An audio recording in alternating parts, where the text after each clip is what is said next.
But you get split-minded, you see, and so you get I and me, and the I who ought to or must control me as a sensation of some real entity that stands aside from thoughts and chooses among them, controls them, regulates them, and so on.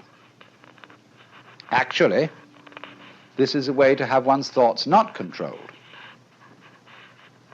The more there is this duality of the separate thinker standing aside from the thoughts, or the separate feeler watching or feeling the feelings, the more the stream of feelings is coaxed into self-protective activity, into getting more and more like a stuck record, the purposes of which are to protect and to aggrandize and enlarge the status of the supposed thinker.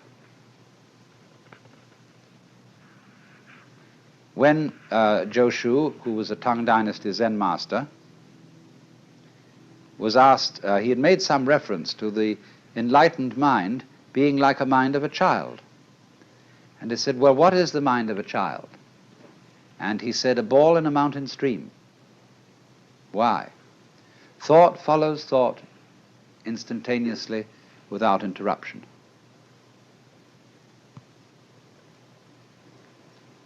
So the saying, walk or sit as you will, but whatever you do, don't wobble. Now, we can see this very clearly from confusions we can get into in activity.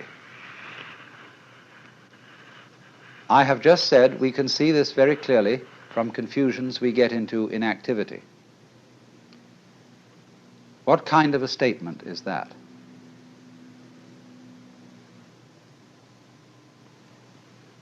When I raise the question, what kind of a statement was it that I just made, I'm beginning to talk about talking. And one can do that, provided you don't try to do it while you're making the original statement. If I want to say something about what I've just said, then I must do it later, mustn't I? But not at the same time. I cannot say you are a fool, and at the same time say, I'm giving you an insult in so many words. I cannot say, or in mathematics, I cannot write down a certain equation, and as I'm writing it down, simultaneously state what kind of an equation this is. Unless, of course, I invent an exceedingly complex language which talks about itself as it goes along. But in the ordinary way, people get completely mixed up by that. In the middle of being about to say to somebody anything, you start to think about whether this is the right thing to say, and you start wobbling. You get, in other words, too much feedback. And too much feedback makes any mechanism go crazy. So in the same way, when you are very, very aware of a difference between the deeds and the doer while doing the deeds is always sort of commenting on them, the doer never really gets with it. In other words, you are about to strike a nail, and you wonder, as you are about to hit it, is this the right place to put it? And so you probably hit your thumbnail instead of the nail, because you don't go right through with hitting that nail. This is not saying, let me mark this again, it is not saying that there should be no criticism of thought. But if you criticize thought while thinking, as if there were a critic thinker standing aside from the stream of thought, then you get all balled up. And that is exactly what happens in the process of attachment, or what are called in Buddhist klesha, which mean disturbing confusions of the mind. And you see, this kind of confusion is something to which the human organism is peculiarly liable, because the human organism has language, you see, thinking is silent language. And I mean language in the most inclusive sense of the word, not only words, but also images and numbers, notation. Just because then we can talk about anything, we can talk about talking, we can talk about thinking, we can talk about ourselves, as if we could stand aside and say, said I to myself, said I. All we are actually doing is making a second thought, or thought stream, which comments on the one that went before, and then pretending that the second stream is a different stream than the first. That's because there are built into our minds all kinds of phony images about memory.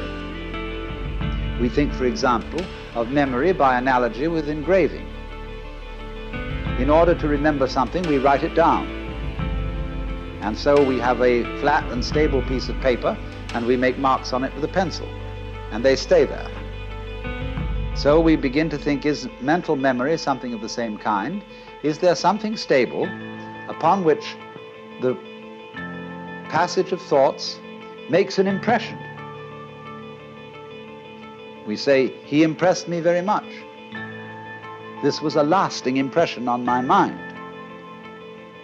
As if we were tablets. Indeed, the philosopher Locke used the expression tabula rasa, or clean slate, to describe the mind of a child. This is a mind which has not yet collected any memories, as if there were some sort of surface which accumulated these things and preserved them, and that's me. But you see, this superstition is related to a much more ancient superstition, that the world consists of two elements, one of which is stuff and the other of which is form. This is a myth based on a model of the world which is fundamentally ceramic. God formed Adam out of the dust of the ground. And so there is a stuff, and so there are forms engraved in it or imposed on it or stamped on it like a seal is stamped on wax.